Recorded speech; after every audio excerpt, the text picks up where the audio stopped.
Cerita dimulai dengan menggambarkan kehidupan sehari-hari para nelayan kerang di pesisir pantai. Di antara mereka terdapat sepasang kekasih bernama Mira dan Goyo. Seperti biasa, mereka berdua sibuk mencari kerang di sekitar pantai, mengandalkan hasil tangkapan itu sebagai sumber penghidupan. Setelah selesai bekerja, Mira dan Goyo memutuskan untuk pulang. Namun ketika itu mereka dikejutkan oleh pemandangan garis polisi yang dipasang di sekitar area pantai. Di situ juga terpampang spanduk besar yang mengumumkan rencana reklamasi wilayah pesisir. Mira dan Goyo menyadari bahwa reklamasi tersebut akan mengancam kehidupan para nelayan termasuk mata pencarian mereka sendiri. Keadaan menjadi semakin tegang ketika warga sekitar yang merasa hak mereka dirampas menggelar protes besar-besaran untuk menolak reklamasi. Di barisan depan aksi tersebut, terlihat Moses ayah Mira yang dengan berani menyuarakan penolakan terhadap proyek tersebut. Namun di tengah panasnya aksi protes, Moses tiba-tiba terjatuh karena serangan stroke. Kejadian itu membuat suasana berubah menjadi panik dan Moses segera dibawa ke rumah sakit. Dokter mengatakan bahwa Moses memerlukan terapi intensif untuk memulihkan kondisinya. Hal ini menambahkan beban pikiran Mira karena biaya terapi tentu tidaklah murah. Mira merasa putus asa mengetahui bahwa ia harus memikul tanggung jawab besar untuk mengurus ayahnya. Di sisi lain, Goyo sebagai kekasihnya berusaha mendukung Mira semampunya. Dengan penuh penyesalan, ia meminta maaf karena tidak bisa membantu lebih banyak secara finansial. Meski begitu, Goyo tetap berusaha memberikan kekuatan kepada Mira, meyakinkannya bahwa ia akan selalu berada di sisinya dalam menghadapi semua cobaan ini. Keesokan harinya, Mira memutuskan untuk mendatangi kantor balai wilayah setempat dengan harapan dapat menyampaikan langsung permohonan agar proyek reklamasi dihentikan. Saat tiba di sana, ia bertemu dengan salah satu staf bernama Thalia. Mira menyampaikan bahwa ia ingin bertemu dengan kepala wilayah yang bernama Douglas untuk membahas permasalahan penting tersebut. Namun Thalia menjelaskan bahwa Douglas sedang sibuk dan menyarankan Mira untuk kembali di lain waktu. Ketika Mira hendak meninggalkan tempat itu, dengan perasaan kecewa pintu ruangan Douglas tiba-tiba terbuka dan ia keluar. Melihat kesempatan ini, Mira segera menghampirinya dan memperkenalkan diri. Dengan penuh semangat, Mira menjelaskan maksud kedatangannya, serta kekhawatirannya tentang dampak negatif yang akan ditimbulkan reklamasi terhadap kehidupan pesisir. Ia juga mengungkapkan bahwa keluarganya, terutama ayahnya, sangat bergantung pada hasil laut untuk bertahan hidup. Sementara ayahnya kini membutuhkan biaya besar untuk terapi akibat penyakit yang dideritanya. Setelah mendengar cerita Mira, Douglas kemudian memberikan tawaran yang tak terduga. Douglas mengusulkan agar Mira bekerja di kantornya dengan alasan bahwa pekerjaan tersebut dapat membantu Mira mendapatkan penghasilan tambahan untuk mengobati ayahnya. Tawaran ini tentu saja membuat Mira merasa lega dan bersyukur. Dengan penuh semangat ia menerima tawaran tersebut, berharap langkah ini dapat menjadi awal dari perubahan yang lebih baik bagi dirinya dan keluarganya. Malam itu Mira bertemu dengan Goyo untuk berbagi kabar gembira. Dengan penuh keyakinan Mira menceritakan bahwa proyek reklamasi pantai kemungkinan besar tidak akan dilanjutkan. Ia juga menyampaikan bahwa ia juga mendapatkan tawaran pekerjaan di balai wilayah setempat. Mira berharap kabar ini tidak hanya menjadi angin segar bagi warga pesisir, tetapi juga menjadi solusi untuk mengumpulkan uang yang dibutuhkan untuk pengobatan ayahnya. Sebagai bentuk perayaan atas kabar baik tersebut, Mira dan Goyo memutuskan untuk bermain futsal bersama di malam itu. Namun ada sesuatu yang berbeda dari permainan mereka. Di sini Goyo tidak menjebol gawangnya dan ia hanya bermain di area gawang saja. Hal ini dikarenakan keduanya telah bersepakat untuk menjaga batasan tertentu dalam hubungan mereka hingga tiba saatnya mereka resmi menikah. Ketika di rumah dengan penuh semangat, Mira memberitahukan bahwa ia akan segera mulai bekerja di balai wilayah. Mira meyakinkan sang ayah bahwa pekerjaan ini tidak hanya akan membantu meringankan beban ekonomi keluarga, tetapi juga menjadi langkah nyata untuk membiayai terapi ayahnya.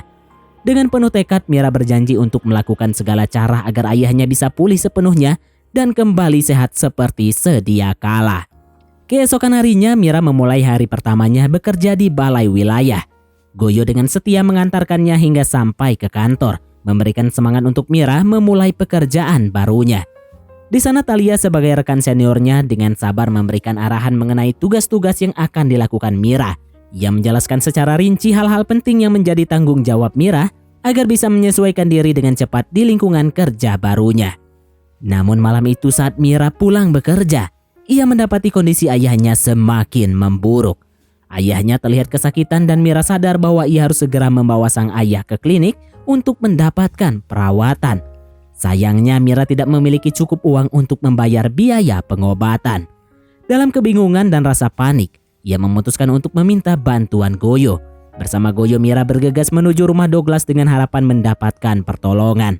Ketika mereka tiba, ternyata Douglas sedang mengadakan pesta ulang tahun bersama rekan-rekannya. Mira mencoba untuk tidak mengganggu suasana, tetapi sebuah insiden kecil terjadi. Seorang tamu tanpa sengaja menumpahkan minuman ke baju Mira hingga membuatnya basah. Melihat hal itu, Thalia yang juga hadir di acara tersebut langsung menghampiri Mira. Dengan sikap peduli, Thalia menawarkan bantuan dan memberikan baju ganti untuk Mira. Buti lang may mga damit tayo. Bisa na. Setelah selesai mengganti bajunya, Douglas mendekat. Mira kemudian menyerahkan kerang yang sudah ia bawa sebagai bentuk perhatian dan harapan. Setelah itu, Mira dengan terbuka mengungkapkan kesulitan yang tengah dihadapinya, terutama mengenai kebutuhan uang untuk biaya pengobatan ayahnya.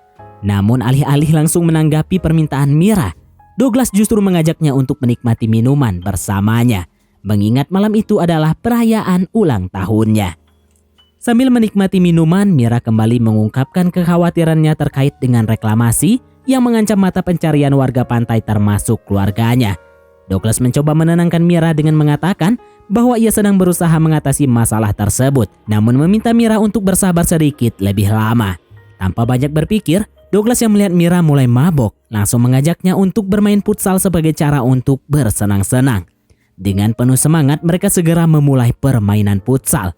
Malam itu Douglas berhasil mengacaukan pertahanan Mira, dan untuk pertama kalinya gawang Mira berhasil dijebol oleh tembakan Douglas. Setelah kejadian malam itu, sikap Mira terhadap Goyo mulai berubah. Ia tampak lebih dingin dan kurang memperhatikan Goyo seperti sebelumnya. Tidak hanya itu, Douglas semakin sering memanfaatkan Mira di tempat kerjanya. Setiap kali Mira mengungkapkan kekhawatirannya tentang reklamasi, Douglas selalu memberi janji bahwa ia akan menghentikannya. Namun dengan syarat bahwa Mira harus lebih sering bermain futsal bersama dirinya. Mira merasa terjebak dalam permainan ini, dihadapkan pada dilema antara tujuan pribadinya dan iming-iming dari Douglas. Di sisi lain, Goyo merasa kecewa dan bingung dengan perubahan sikap Mira. Ia mulai merasa ada yang tidak beres dan berusaha untuk mencari tahu apa yang sebenarnya terjadi. Suatu hari Goyo akhirnya mengetahui bahwa Mira telah berselingkuh dengan Douglas. Hal ini mengungkapkan kenyataan yang menyakitkan bagi Goyo dan hubungan mereka pun semakin renggang. Pertengkaran di antara mereka tidak dapat lagi dihindari karena Goyo merasa sangat dikhianati. Pada akhirnya Mira pun menyaksikan kenyataan yang lebih pahit. Ia melihat bahwa reklamasi yang dijanjikan akan dihentikan oleh Douglas ternyata tetap berlangsung. Pekerja reklamasi masih aktif di area pantai dan mulai menggusur mata pencarian para nelayan di sana. Saat itu Mira merasa sangat dikhianati dan kecewa karena ternyata semua yang dijanjikan Douglas hanyalah omong kosong belaka. Suatu hari seperti biasa Mira kembali bekerja. Namun kali ini Douglas kembali mengajaknya untuk bermain futsal. Mira merasa sudah cukup dan mencoba untuk menolaknya, kemudian menanyakan terkait kebenaran reklamasi yang selama ini dijanjikan. Hal ini memicu pertengkaran sengit antara mereka. Douglas yang mulai tidak bisa menahan emosinya tidak dapat memberikan penjelasan yang memadai. Bahkan Thalia yang selama ini menjadi rekan kerja Mira akhirnya mengetahui kebohongan yang telah dilakukan Douglas terhadap Mira. Thalia merasa kecewa tetapi tidak bisa berbuat banyak.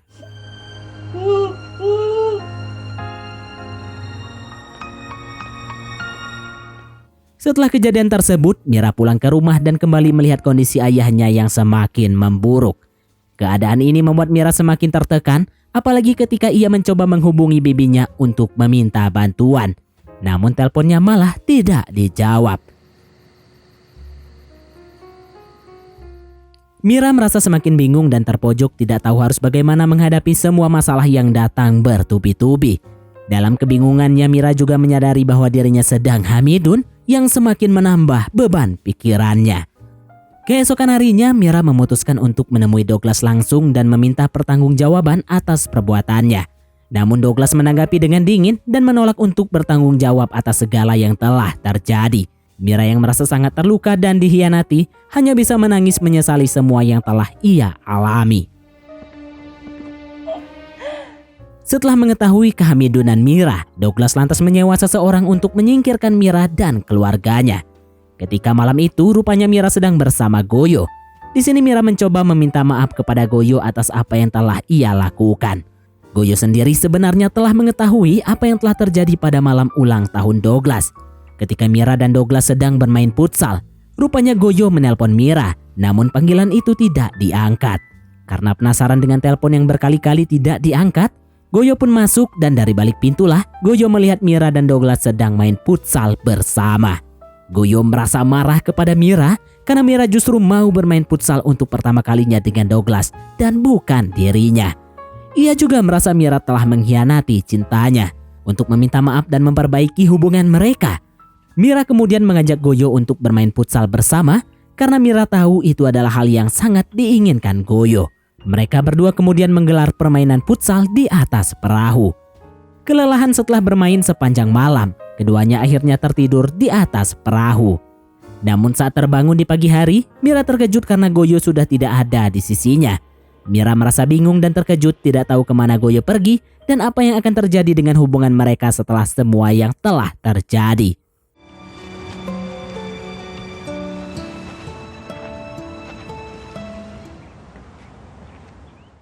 Setelah Mira kembali ke rumah, ia melihat ayahnya telah disingkirkan oleh orang lain.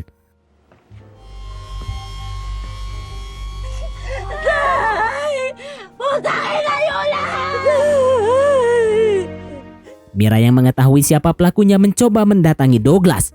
Namun sayangnya Douglas tidak ada, yang ada hanyalah Thalia. Melihat Mira yang histeris, Thalia pun mencoba untuk menenangkan dan mengajaknya ke rumah. Di sini Thalia pun mengungkapkan bahwa sebenarnya ia sudah lama menyukai Mira. Thalia berjanji pada Mira akan membantu membalaskan dendam pada Douglas asal Mira mau les biola dengannya. Secara mengejutkan, Mira pun menyetujui tawaran Thalia. Singkat cerita, Thalia membawakan kerang untuk Douglas dan ternyata kerang itu sudah dicampur dengan ramuan tradisional yang membuat Douglas akhirnya tersingkirkan.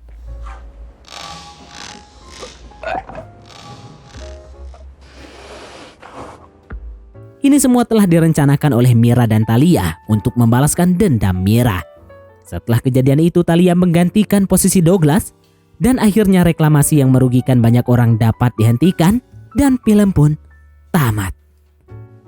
Oke, baiklah, mungkin sampai di sini saja teman-teman untuk alur cerita film kita kali ini. Terima kasih buat teman-teman yang telah mengikuti alur cerita film ini sampai selesai. Sekian dari Mimin, sampai jumpa di konten berikutnya.